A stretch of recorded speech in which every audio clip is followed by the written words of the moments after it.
I am a man who believes that he is responsible for everything. I think as a man, you should take complete responsibility for your entire reality. It doesn't matter if I'm struck by lightning. That is my fault.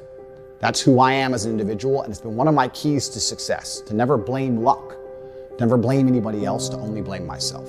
So despite everything I've just said, I still blame myself. And because my rise has been so meteoric, because I've become so famous so quickly, and because I've been producing content for so long, even though I take absolute responsibility, I'm in a difficult scenario where videos that were made 5 or 6 years ago in long form are now being cut into 5 seconds, accelerated and purported now in line with my new line fame. I can't stop that happening. But I also understand I have a degree of responsibility, right? Because I'm the most influential person on the planet.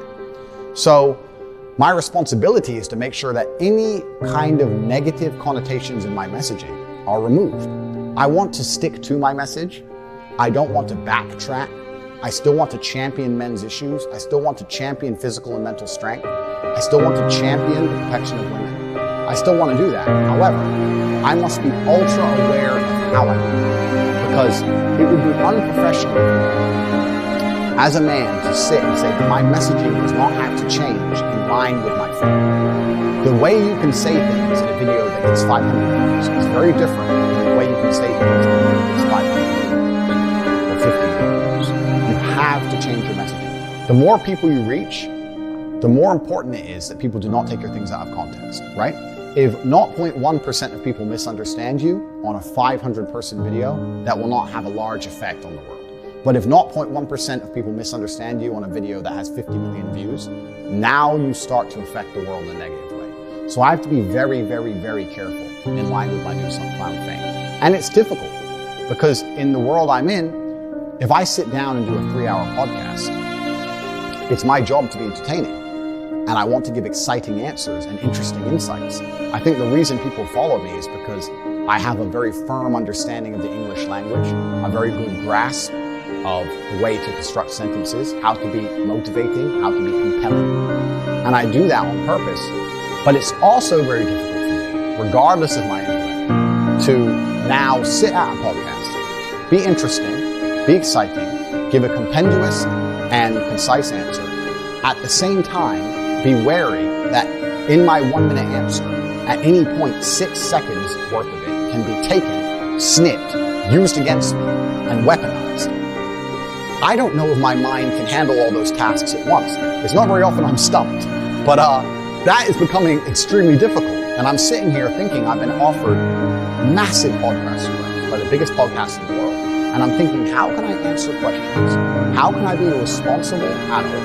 That's what I am. How can I be a professional? Take responsibility for my level of fame to make sure that nothing can be taken out of context, but still tell my truth and still answer the questions, but construct my sentences in a way where they can't be misrepresented at all.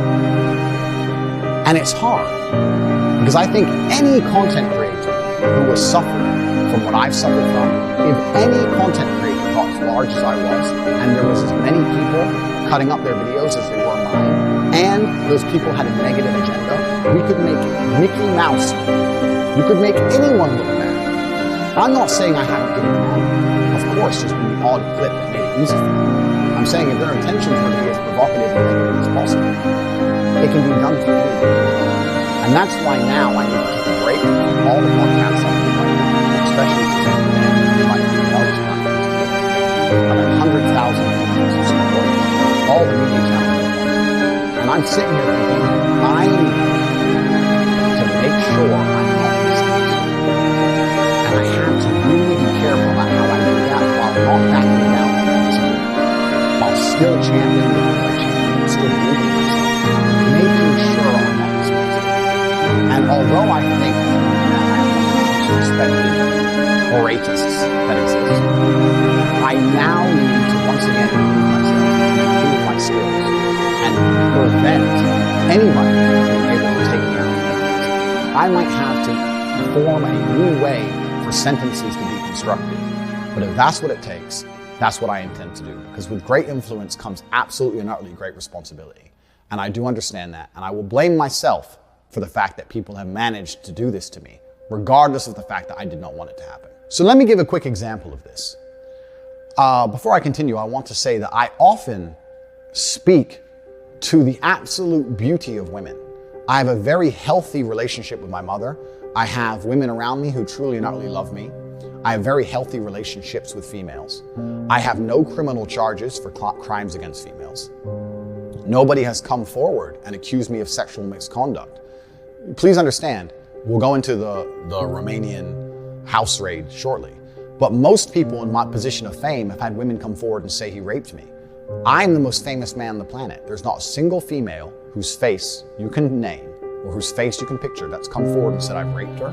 Not a single female has come forward saying I've hurt her. Not one. There's a video from 10 years ago that showed me in a sexual act with one of my ex-girlfriends. Listen, bitch. I didn't say the word listen. Did I say listen? Hello everyone. I just wanted to say something about the video that's been released recently about me and my ex-boyfriend Andrew Tate. Andrew is once a great friend. If you guys saw the video, it's just amazing. I wish he's here. He's a great guy. He would never hurt anyone unless he's fighting. The left understand that kink shaming is a negative thing, from my understanding. She has come forward and said that he called us to game. And still that video has been used and set my witness in the room. If I said it was gay and she said it was gay, who are other people to then comment on our lives, our private lives, which got leaked, and tell us it's not gay? It was between two consenting adults, and we decided to do something ourselves, and we both agreed it was fine. And she has not come forward trying to accuse me of anything. So who are others to do that? That's just kink shaming, which that's all it is. So no women are accusing me of anything. No women are accusing me of misconduct. I champion women all the time. I say about how they should be protected, how beautiful they are, how much I love my grandmother for the amount of children she had. My grandmother had 9 children. There was my father and 8 more. They all had a bunch of kids, blah, blah, blah. I stood there and I looked at my 93-year-old grandmother, and there was a whole room full of maybe 70 people that came from that one woman. Isn't that remarkable? That nobody cared about her career. Nobody asked what job she did. Nobody asked how many times she went to the club. Nobody asked if she had time to go to festivals. No. You had 70 sentient beings, including myself, full of life from one woman who dedicated herself to being a mother. That is beautiful. I talk about how women are unique and special. They can do things that men can't do. And still these clips are taken out of context. Let me give you an example. I absolutely not really love them. I have nothing against women. I believe women are the most precious things on the planet. They create life. They should be protected. They should be provided for. I would never let a woman pay for a bill. I would never let a woman, if someone touched any of my women, I would stand up against 10 men by myself and risk my life to protect her. I believe that women are beautiful creatures. I just don't think that they're as emotionally calm as men in stressful situations. I don't think they can fight like a man can. And for the same reason, I would never drop my children in an all-male nursery. I think that's strange and weird. I would only drop them in an all-female nursery. Women do certain things and men do certain things. Now, I believe in what I said. I believe in protecting women. I believe in championing women. I believe in making sure that women are provided for. However, that video was made when I was far less famous. In light of things I just said to you earlier in this video, I understand that now, as my fame grows, even though to me my message is very clear, a man has certain roles in society, a woman has certain roles in society, we work as a team, we love each other, society will better as a whole. I think that these views are not very controversial at all. I think they were mainstream years ago. I don't think they're controversial. Most of the people I know the women I hang out with, nobody on the street I've ever met. Everybody agrees with me.